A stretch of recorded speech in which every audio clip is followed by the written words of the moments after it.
ஒரு ரொம்ப ஸ்பெஷலான நபர் தான் நம்ம வந்து மேடைக்கு கூப்பிட போறோம். சம் விக்டரிஸ் ஃபீல் பர்சனல் அப்படின்னு சொல்லுவாங்க. ஒருத்தர் வந்து வாழ்க்கையில கஷ்டப்பட்டு ஜெயிக்க ஆரம்பிக்கும் பொழுது, ஏதோ அவங்களுடைய சக்சஸ பார்த்து நம்மளே ஜெயிச்ச மாதிரி நமக்கு தோணும். ஏன்னா, அவங்க நம்மளுடைய வீட்டு மகன், மகள் அப்படிங்கிற உணர்வ நமக்கு ஏற்படுத்தி குடுப்பாங்க. And with the years that have gone by பல பல சக்சஸ் அவர் குடுத்துக்கிட்டே இருக்காரு. அண்ட் நெறைய நெறைய சந்தோஷம் நமக்கு குமிச்சு குடுத்துக்கிட்டே இருக்காரு. Ladies and gentlemen please put your hands together for என்றென்றும் நம்ம வீட்டு பிள்ளை சிவகார்த்திகேயன் அவர்கள். எனக்கு ரொம்ப ரொம்ப சந்தோஷம். ஏன் அப்படின்றத சொல்லிடுறேன். ஒரு ப்ரொடக்ஷன் ஹவுஸ் அப்படின்றது வந்து ஒரு ஒரு படம் பண்ணுறது அப்படின்றத தாண்டி பல கனவுகளை ஸ்க்ரீனில் கொண்டு வரதுன்றது அவ்வளோ பெரிய ரெஸ்பான்சிபிலிட்டி, அவ்வளோ ப்ரெஷரோடு செய்கிற வேலை. ரவிமோகன் சார், அவர் எனக்கு என்ன சொல்கிற மாதிரி தான், நான் ரொம்ப க்ளோஸ் ஃப்ரெண்ட்லாம் கிடையாது, நான் சாருன்னு தான் கூப்பிடுவேன். நான் ரொம்ப சீனியர் அவர் எனக்கு. ஆள் பார்க்க அப்படியே நம்ம செட்டு மாதிரி தான் இருக்கார் எப்போவும், பட் இண்டஸ்ட்ரியில் ரொம்ப ரொம்ப சீனியர். அவர் வந்து நான் பராசக்தி பண்ணும்பொழுது தான் அவரோட அதிகமாக நாங்கள் ரெண்டு பேரும் பழகிறதுக்கான வாய்ப்பு. Very sweet. எப்படி நான் இதுக்கு முன்னாடி அவர் நினச்சிருந்தேனோ, ஒரு படங்கள் பார்த்து நம்ம என்ன நினச்சிருந்தோமோ அப்படி தான் இருக்கார் அவர்.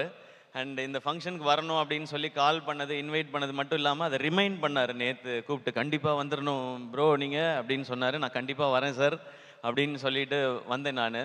அண்ட் நீங்கள் வந்து பார்க்கும்பொழுது அவருக்கு உள்ளே இருக்கிற அவ்வளோ கனவு, பேஷன் அத்தனைக்கும் வடிவம் கொடுக்குற, எல்லாமே செய்யணும்னு நினைக்கிறாரு. ஒரு நடிகராக, ஒரு தயாரிப்பு நிறுவனத்தில் அவர் நடிகராக பண்ணுற ப்ரோ கோட், அது வந்து அண்ட் ஒவ்வொன்றும் ஒவ்வொரு ஜானர்ஸில் இருக்குது. எனக்கு தெரிஞ்சு அதனால தான் அவர் வந்து ரொம்ப வேர்சடைலாக இருக்காருன்னு நினைக்கிறேன். அப்படி தான் ஒரு ப்ரொடக்ஷன் ஹவுஸும் இருக்க போகுது. ப்ரோ கோட் ஃபஸ்ட்டு சொல்லிடுறேன், அது வந்து ஒரு ஃபென்டாஸ்டிக்காக இருந்துச்சு அந்த ப்ரோமோ. நான் ஒரு 10 நாள் முன்னாடியே பார்த்துட்டேன், அது திருட்டுத்தனமாக பார்த்துட்டேன் நான். கார்த்திக் யோகி காம்ஷாப்பில். கார்த்திக் யோகி ப்ரோ உங்களுக்கும் வாழ்த்துக்கள், படத்தில் நடிக்கிற எல்லாருக்கும் வாழ்த்துக்கள். ரொம்ப என்டர்டெய்னிங்காக இருந்தது, எனக்கு அது ரொம்ப பிடிச்ச ஜானர் அது. கார்த்திக் யோகிட்ட பார்த்தோன்னு கேட்டேன், ப்ரோமோ சூப்பராக இருக்குது அப்படின்னு ஃபஸ்ட்டு சொல்லுவேன் நான் எதிர்பார்த்தாரு. ப்ரோமோ சூப்பராக இருக்குன்னு சொல்லிட்டு ஃபஸ்ட் ஹாஃப் காமிச்சிட்டிங்க, செகண்ட் ஹாஃப் எப்போ காட்டுவீங்க அப்படின்னு கேட்டேன் நான். அவ்வளோ ஃபன் இதுலேயே இருந்துச்சு. அண்ட் அந்த ஃபிலிம் டெஃபினட்டாக ஒரு என்டர்டெய்னிங் ஃபிலிமாக இருக்கும், ஷுவர் சக்ஸஸாக இருக்கும். டைட்டிலே சூப்பர், ப்ரோ கோட்னும் போதே அதுக்கு தேவையான அனைத்தும் வந்துருச்சு. ஸோ ரவிமோகன் ஸ்டுடியோஸில் நீங்கள் ஆக்டராக பண்ணுற அந்த ஃபிலிம்க்கு என்னுடைய விஷஸ் சார். அடுத்து யோகி பாபு, அவரை பற்றி சொல்லவே வேணாம் நமக்கு. அவர் வந்து தன்னை ஒரு காமெடினா அவர் லிமிட் பண்ணிக்கிட்டதே கிடையாது. ஒரு அமேசிங்கான பெர்ஃபார்மர். அவரை பார்க்குற எல்லாருக்குமே அது பிடிக்கும். அவருக்கு ஏற்ற டைட்டில் ஒரு ஆர்டினரி மேனோட எக்ஸ்ட்ராடினரி ஜேர்னி தான் இந்த படமாக இருக்குன்றது எனக்கு தெரியுது அதை பார்க்கும்போது. அதுக்கு பர்ஃபெக்டான ஒரு ஹீரோ. அவர் வந்து கேட்டால் குரு, நம்ம காமெடி குரு, ஆல்வேஸ் காமெடி குருன்னு. பட் அவருக்குள்ளே அப்படி ஒரு ஹீரோ இருக்காங்க. அண்ட் டிரெக்டராக நீங்கள் எடுத்துக்கிற அந்த ஸ்டெப்புக்கு, ஏன்னா ஒரு ஹீரோ டைரக்டர் ஆகணும்னு நினைக்கிறதே வந்து ரொம்ப ஒரு பெரிய ஒரு சாய்ஸ், அது பெரிய டெசிஷன் அது. அவர் சின்ன வயசுலேருந்து சினிமாவை பார்க்குறதுனால இந்த முடிவை அவரால் கான்ஃபிடென்ட்டாக எடுக்க முடியுது. எல்லாருக்கும் ஆசை வரும், நம்மளும் டைரக்ட் பண்ணலாமே அப்படின்னா. ஆனால் அது சாதாரண வேலை இல்லை. எல்லா கிராஃப்டையும் தெரிஞ்சு அதை கண்ட்ரோல் பண்ணி, ஏன்னா ஒரு கதை எழுதிட்டா மட்டும் டைரக்டர் ஆகிட முடியாது. அந்த ஃபிலிம் மேக்கிங் அப்படின்றது மொத்தமாக தெரியணும். அது இந்த டைட்டிலில், ப்ரோமோவில், அவரோட டேஸ்ட்டில் தெரியுது. அந்த ஃபிலிம் ஸ்பெஷலாக இருக்கும் ஒரு டைரக்டராக. அண்ட் அதுக்கும் என்னுடைய வாழ்த்துக்கள். ஏன்னா வெரி ஃபியூ ஆக்டர்ஸ்க்கு வந்து டைரக்டர் ஆகிற குவாலிட்டி இருக்கும். அது எனக்கு தெரிஞ்சு ரவி சாருக்கு இருக்குது, கார்த்திக் சாருக்கு இருக்குதுன்னு நினைக்கிறேன். ஏன்னா அவங்களாம் நிறைய ஒர்க் பண்ணுறோம். உங்களுக்கும் ஆசை இருக்குன்னு தெரியும் சார். அடுத்து நீங்கள் இப்போ பண்ணுவீங்க நீங்கள். அண்ட் அடுத்த ஜென்ரேஷனில் செட்டில் நான் டைரக்டர் ஆகிற குவாலிட்டி இருக்குது பார்க்குறது நான் மணிகண்டன் பார்க்குறேன். நான் அவர் சீக்கிரம் டைரக்டர் ஆகிடுவான்ற நம்பிக்கை எனக்கு இருக்குது, ஆகணுன்ற ஆசையும் எனக்கு இருக்குது. இந்த மாதிரி ஆக்டர்ஸ் டைரக்டர் ஆகும்போது நமக்கு ஒரு ஸ்பெஷல், இது நம்மளால் முடியாத நம்ம ஆட்கள் பண்ணுறாங்க அப்படின்றது. அண்ட் அடுத்து இந்த ஃபிலிம் காக்கி ஸ்குவாட், நல்ல டீசர், ரொம்ப ப்ராமிசிங்கான ஒரு டீசர். அண்ட் கண்ணா ரவி, அவரோட மண்டேலா, குருதி ஆட்டம், அண்ட் இப்போது கூலி வரைக்கும் அவருடைய பெர்ஃபார்மன்ஸ் நான் பார்த்து ரசிச்சிட்டே இருக்கேன். அதில் ஒரு என்னமோ ஒரு ஈர்ப்பு இருக்கும் அவர் பெர்ஃபார்ம் பண்ணும்போது. மண்டேலால் நான் ரொம்ப ரொம்ப ரசித்தேன். இந்த படத்துலேயும் அந்த இன்டென்சிட்டி இருக்குது. அண்ட் படத்தோட டைரக்டர் சக்தி, அவரும் எனக்கு தெரியும், ஏற்கனவே 3 படம் எடுத்திருக்காரு. அவர் எக்ஸிக்யூட்டிவ் ப்ரொடியூசராக ஒர்க் பண்ணுறாரு, படமும் டைரக்ட் பண்ணுறாரு. எந்த டைமில் இது ரெண்டையும் பேலன்ஸ் பண்ணி பண்ணுறான்னு தெரியல. அண்ட் இந்த என்டையர் காக்கி ஸ்குவாட் டீமுக்கும் என்னோடய விஷஸ். இதை ப்ரெசென்ட் பண்ணுறது இன்னும் ஒரு சூப்பர் இனிஷியேட்டிவ். இப்போ இன்னொரு ஸ்டூடியோ பேக் பண்ணுறதுக்கு வந்துருச்சு. ஸோ எங்கே வேணாலும் வைல்டாக ஒரு கண்டென்ட் திங்க் பண்ணலாம். நான் அப்படி சில படங்களை நான் ப்ரெசென்ட் பண்ணிகிட்டு இருக்கேன். இந்த மாதிரி எனக்கு தெரிஞ்ச எல்லா ஹீரோஸும் சேர்ந்து ஒரு 10-15 ஸ்டூடியோ ஆரம்பிச்சிட்டா, இதை ப்ரெசென்ட் மட்டுமே பண்ணால் நிறைய நல்ல கண்டென்ட்டுக்கு எங்கள் மேலே படுற வெளிச்சம் அதன் மேலே பட்டால், நாங்கள் இவ்வளோ நாள் மக்கள் எங்களுக்கு கொடுத்து அந்த இடத்த சரியாக பயன்படுத்திக்கிறோன்ற அந்த ஃபீல் இருக்கும். அதை ரவி சார் இந்த படத்தில் பண்ணுறார். ஸோ இந்த 3 படங்களும் சிறப்பாக பெரிய சக்ஸஸ் ஆகட்டும். அதனுடைய சக்ஸஸ் மீட்டையும் இங்கே வைங்க, வந்து எல்லாரும் செலிப்ரேட் பண்ணிட்டு போகிறோம்.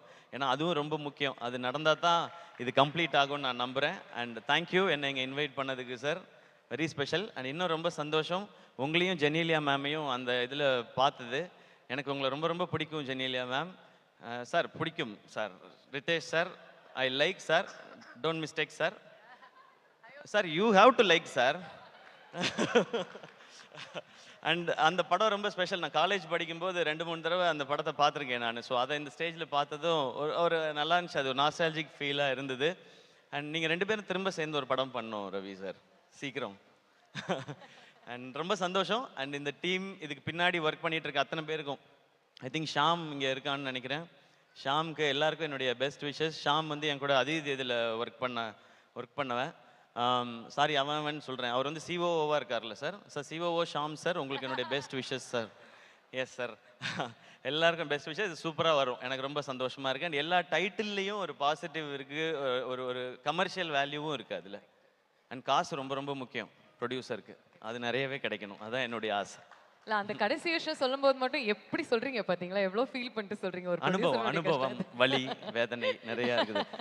ஆனாலும் இந்த மாதிரி ஸ்டுடியோஸ், இந்த ப்ரொடக்ஷன் தர்ற சந்தோஷம் எனக்கு நான் நடிக்கிற படம் எதுவுமே எனக்கு தரதில்லை. ஏன்னா ப்ரொடக்ஷனில் கிடைக்கிற லிபர்ட்டியும் அதில் நம்ம கற்றுக்கிறதும் 100% நான் நடிக்கிற படத்தில் எனக்கு கிடைக்கிறதே இல்லை.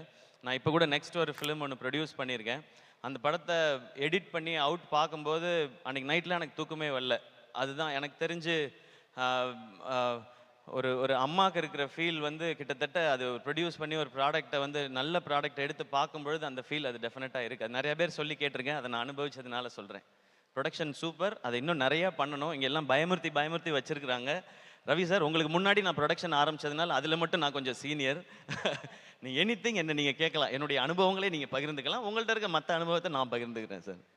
ப்ரோ கோட், இந்த ப்ரோ கோட் ஓகே. பராசக்தி செட்டில் இந்த ப்ரோ கோட் எப்படி இருந்துச்சு அப்படி? பராசக்தி செட்ல நல்லா ஜாலியா பேசிட்டு இருப்போம். அது எப்படி ஜாலியா பேசிட்டு இருப்பீங்க? ஹீரோ ஆன்டி ஹீரோ வில்லத்தனமான ஒரு ரோல் வேற எழுதி இருக்காங்க சுதா மேம் அப்படி. அது ஆக்ஷன் சொன்ன அப்புறம் தானே, அதுக்காக 2 பேரும் அடிச்சுக்கிட்டே வரக்க முடியும். நீ லஞ்சுக்கு போறியா, நானும் லஞ்சுக்கு போவேன், நீ பிரியாணி சாப்பிட்றியா, நான் பரோட்டா சாப்பிட்றேன், அப்படி பண்ண முடியாது இல்ல. ஸோ அதனால அது அந்த டேக் வரும்போது 2 பேரும் முறைச்சிக்கணும். But how is the experience Siva இவரோட நடிக்கிறது? ஃபர்ஸ்ட் டே மட்டும் எனக்கு கொஞ்சம் வித்தியாசமாக இருந்தது. ஏன்னா அவரை நான் இது வரைக்கும் பார்த்ததெல்லாம் கண்ணு முன்னாடி வந்து போகும் இல்லையா, அவருடைய படங்கள் எல்லாம் நம்ம பார்த்தது. ஸோ அவருக்கு ஆப்போசிட்டாக நம்ம நடிக்கிறோம் போது அது ஒரு ஸ்பெஷல் ஃபீல் தான் அது. பட் போக போக செட் ஆகிட்டோம். எங்களுடைய ரோல் ரொம்ப ரொம்ப ஜாலியாலாம் இருக்க முடியாதுங்க. ஏன்னா சுதா மேம் அந்த மாதிரி உங்களுக்கே தெரியும். அது நான் பராசக்தி வரும்போது சொல்கிறதுக்கு நிறையா இருக்குது, அப்போ சொல்கிறேன். தேங்க்யூ சிவா, இங்கே வந்ததுக்கு உங்களுடைய விஷயத்தை தெரிவித்ததுக்கு. அண்ட் மோர் இம்பார்ட்டன்ட்லி நீங்கள் ஃபியூச்சர் பற்றி பேசினதுக்கு, as to how all the heroes have to come together to float such production houses for the benefit of the cinema சொன்னதுக்கு fabulous. தேங்க்யூ எல்லாருக்கும் வணக்கம். அண்ட் சிவானா, அவங்கள சந்திச்சது ரொம்ப ரொம்ப மகிழ்ச்சி. எப்போ பார்த்தாலும் அவங்களோட பிளெஸ்ஸிங்கும் பாசிட்டிவிட்டியும் கிடைச்சிட்டே இருக்கும். அண்ட் அவங்க இப்போ சொன்னாங்க 45 இயர்ஸாக அவங்க ஃப்ரெண்ட்ஸாக இருக்காங்க. அவங்களும் சினிமாவில் இருக்காங்களா சார்? அதனால தான் சார் 45 இயர்ஸ் ஃப்ரெண்ட்ஸாக இருக்கீங்க. Great sir. ரொம்ப சந்தோஷம் சார் உங்களை இங்கே சந்திச்சதும். Thank you Bhavana for your lovely words. Thank you. கிளம்புறதுக்கு முன்னாடி என்னுடைய கோஹோஸ்ட் ஏதோ பேசணும்னு ஆசைப்படுறாரு மிஸ்டர் ஜி. சிவா சார், நீங்கள் நிறைய ப்ரூ கோட் பண்ணியிருக்கீங்கன்னு இதிலிருந்தே தெரியுது. அதே நேரத்தில் ரவி மோகன் ஸ்டுடியோஸ்க்கு வாழ்த்துக்கள் தெரிவித்ததுக்கு உங்களுக்கு நாங்கள் வாழ்த்துக்கள் தெரிவிச்சுக்கிறோம். ரொம்ப நன்றி சார். உங்களோட ப்ரொடக்ஷனில் நீங்கள் கொடுத்த நிறைய நல்ல படைப்புகள் இன்னும் நிறைய அதிர்வுகளை உண்டாக்கிக்கிட்டு இருக்கு. அதே மாதிரி ரவி மோகன் சாரோட ஸ்டுடியோஸும் நல்ல அதிர்வுகளை உண்டாக்கும்னு நாங்கள் நம்புகிறோம். ரொம்ப நன்றி சார். Thank you so much. நான் ஏதோ முக்கியமான விஷயம் சொல்ல போகிறேன். இல்லை சார், இப்போ தான் கேட்கலான்னு வராது. ஐயோ, ஓகே, இப்போ தான் ஆரம்பிக்கிறீங்களா? ஓகே. உண்மையாகவே அந்த படம் வரும்போது நீங்கள் காலேஜ் தான் படிச்சுக்கிட்டு இருந்தீங்களா? அதாவது நான் எப்படி ஆரம்பித்தேன், என்ன பண்ணேன், ஏது பண்ணேன், நான் தனியாக சொல்ல தேவையில்லை. மொத்த தமிழ்நாட்டுக்கும் தெரியும் நான் எங்கே ஆரம்பித்து எங்கே வந்து என்ன பண்ணிகிட்டு இருக்கேன்னு. ஆதார் கார்டெலாம் கேட்பீங்களா? நான் சொல்லவே இல்லையே. ஃபங்க்ஷனுக்கு வரும்போது ஆதார் கார்டு எடுத்துகிட்டு பட் எடுத்துகிட்டு வந்திருக்கேன் நான். செக் பண்ணிக்கலாம். ரவி மோகன் ஸ்டுடியோஸ்க்கு எப்போ சார் டேட் தர போகிறீங்க? நான் ரெடின்னு சொல்லிட்டேன். நான் அவர் தான் சொல்லணும். இப்போ அட்வான்ஸ் கொடுத்தீங்கன்னா வாங்க மாட்டேன். நான் சொல்கிறேன், நல்ல நாளாக தான் இருக்குது. ஸ்டேஜ் இருக்குது, என்கிட்ட பேங்க் அக்கௌண்ட் இருக்குது, செக்கு கொடுக்கலாம், இங்கே சைன் பண்ணலாம், கொடுக்கலாம். நான் ஏதோ வேணான்னு சொன்ன மாதிரி நானும் யோசிச்சேன், எதுக்கு ஆதார் கார்டு பேன் கார்டுலாம் எடுத்துட்டு வரேன்னு சொல்லிட்டு இதுக்காக தான் போல. Ravi sir, thank you. உங்களுக்கு ஓகேவா? அந்த அளவுக்கு கூடிய சீக்கிரம் ரவி மோகன் ஸ்டுடியோஸ் வளர்ந்து வந்ததுக்கு அப்புறம் நானே வரேன் பிரதர். டைரக்டரா ப்ரொடியூசரா சார்? ஓ அது அவர் சாய்ஸ். ப்ரொடியூசர் கன்ஃபார்ம், டைரக்ஷன் வேணுமா இல்லையான்றது அவருக்கு அப்புறமா முடிவு பண்ணிட்டோம். டைரக்டரும் அவரே இருந்துட்டா பட்ஜெட் ஈஸியாக இருக்கும் இல்லையா? அந்த பட்ஜெட்டை நான் எடுத்துக்கலாம். யா. உங்களை மாதிரி ஹீரோஸ் தான் நம்ம கம்பெனிக்கு தேவைன்னு நினைக்கிறேன். ஸோ அவர் என்ன சொல்கிறாரோ அதான், அவர் என்ன ரெடின்னு சொல்கிறாரோ ஓகே தான். நம்ம ஷூட்டிங்லேயே இதை பற்றி பேசணும், அவர்கிட்ட நிறைய ஸ்டோரிஸ் எல்லாம் இருக்குது, அதெல்லாம் ஒரு நாள் உட்காந்து கேட்கணும் நாங்கள். ப்ரொடக்ஷன் நம்பர் 3, ப்ரொடக்ஷன் நம்பர் 4 எல்லாமே ஆல்ரெடி ரெடி ஆயிட்டு இருக்கு போல் இருக்கே உங்களுடைய லிஸ்டிங்க. ஃபேண்டாஸ்டிக். கடவுள் புண்ணியத்துல நல்லபடியா. Thank you Siva. Thank you thank you so much. Thank you and love you all.